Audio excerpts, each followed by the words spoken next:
let's start with the big shocking thing. In terms of value add, if you compare the value of things that Mexico starts working with to what they actually finish in their exports, they're the highest value add economy in the world. They've got a workforce that is larger and better skilled and with a better industrial plant than the entirety of Central Europe already. In terms of manufacturing, because that's where it gets really sexy, we have offshored our industry a lot because of globalization. And the Chinese have taken full advantage of that by design, because we brought the Chinese into the anti-Soviet coalition during the Cold War. And having the Chinese subsidize, basically pay us to buy their stuff, that was a great deal if you were involved in anything except for American manufacturing.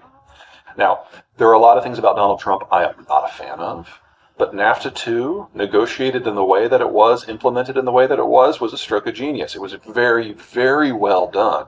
And in most economic sectors, Mexico is already one of our top 3 trading partners, and overall, they officially passed China this past year to become our #1 trading partner, and that's a position they are unlikely to give up in our lifetimes. Well, now with the Chinese system breaking down and the Mexican system really hitting its stride, a lot of this stuff was already coming back. Mexican workers are very high value add. American workers are very high value add. And with energy and commodity prices all over the place for the last decade, incrementally, we have already been going through the fastest industrialization process in American history. Part of that's the shale revolution. But now that China is experiencing tectonic problems, we should expect the pace of this to accelerate considerably, because we are now in a position where we are likely to lose manufactured goods out of Germany and China at the same time at scale. And so Americans have a very simple choice to make. We can have high inflation and not have goods, or we can build our own industrial plant with the Mexicans and have the fastest economic growth in our history. I mean, this is not a hard decision to make. It has hallmarks of a failed state because of the narco problem, right? And no. I would argue at least half of that is our problem, because we really love our cocaine in this country. And as long as that is the case, there is going to be a smuggling route for the cocaine to get in. And the cartels are a very serious threat, and they're becoming more serious. So the background. The Sinaloa cartel has been the most powerful organized crime group in the world for several years, and they have crossed north of the border, and under the Obama administration, they were identified as public enemy #1. And El Chapo, their leader, became our most wanted person. And after a lot of back and forth with the Mexicans, we captured him, he escaped, we captured him again. And now he's serving out multiple lifetime prisons, he'll never see the light of day again. And the Sinaloa cartel is starting to disintegrate. In many ways, that's a problem, because under El Chapo, it was run as a business. Cocaine smuggling is what they did, and so you didn't engage in side businesses. You did not corrupt local government. You did not shoot the locals or rob the locals, because that would encourage people to turn against you. With El Chapo gone, that's kind of fallen apart. It's become a lot more violent, starting to fracture. And a new faction, the Jalisco New Generation cartel, is rising up, and it is hyper-violent. And the first thing they do when they move into a town is shoot a bunch of people. And they run cocaine on the side. They are in the process of challenging the other cartels for control of all the plaza access points on the border. And if they manage to successfully cross at just one of them, well, then white chicks named Debbie and Dallas are going to get shot. And our view of Mexico and the drug war is going to change dramatically in a very short period of time. Part of the problem with the cartels is that in northern Mexico and in southern Mexico, you've got a topography that is relatively difficult for governments to control. So in the north, you've got a high-level desert.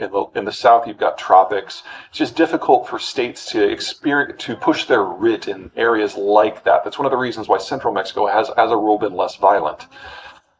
In that sort of environment, especially when the cartels consider drug running to be their primary source of income, there's nothing that says that it has to overlap with traditional routes. Because if you've got one guy with a backpack with 20 pounds of coke, that's a lot of cash. He doesn't need a container to do that. And you can have the two operating side by side with a degree of insulation, and the violence itself is usually never more than 1 or 2% of the physical land area of the country at any given time. So if you got a security team with your operation who knows how to keep their ears to the ground, They can figure out what's coming and when to shut down and who not to deal with, and it can be managed.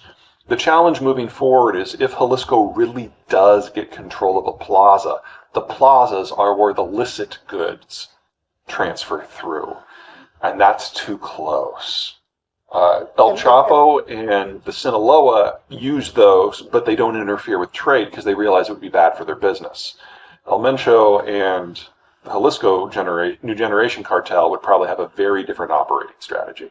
Yeah. Right now, they're contested, and most of the violence, almost all the violence, is on the south side of the border. But if they do seize control of one and they have unrestricted access to the United States, that would threaten trade. When you've got a cartel with one dude at the top who's calling all the shots, it's kind of like what's going on in China. If Xi were to die tomorrow, you would have national disintegration in a short period of time because there's no other source of authority. The same with Jalisco New Generation.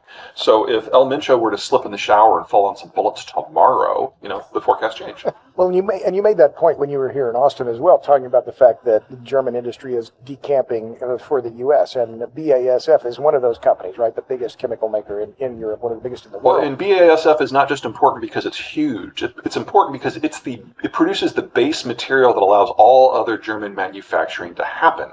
Without the Russian natural gas coming in any longer, BASF knows that its economic viability within Germany is already over, and so they're relocating everything they can to primarily Louisiana because that's where the natural gas is. But Right. That won't save the rest of Germany.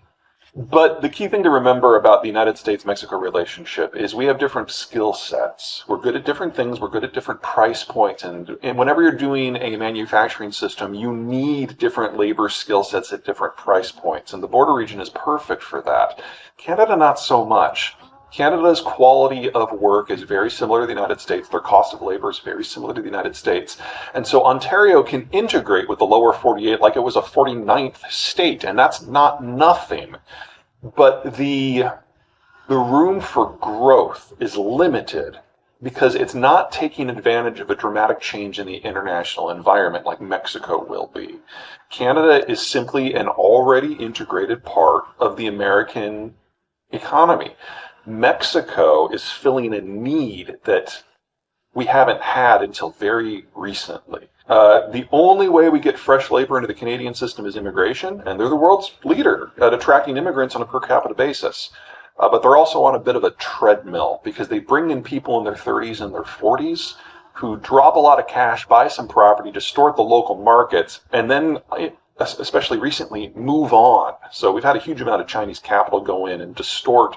A lot of people who were born in Canada can't afford to live in Canada, but the Chinese that come in are dropping their money but not working there. So they're getting all of the distortions and none of the advantages to the labor market. The same thing happened in New Zealand. And so the Kiwis and the Canadians have now barred foreign purchases of their property. Australia and the United States at the present have not done that. So we're going to be seeing a little bit more concentration of that kind of distortion in some of the gateway markets.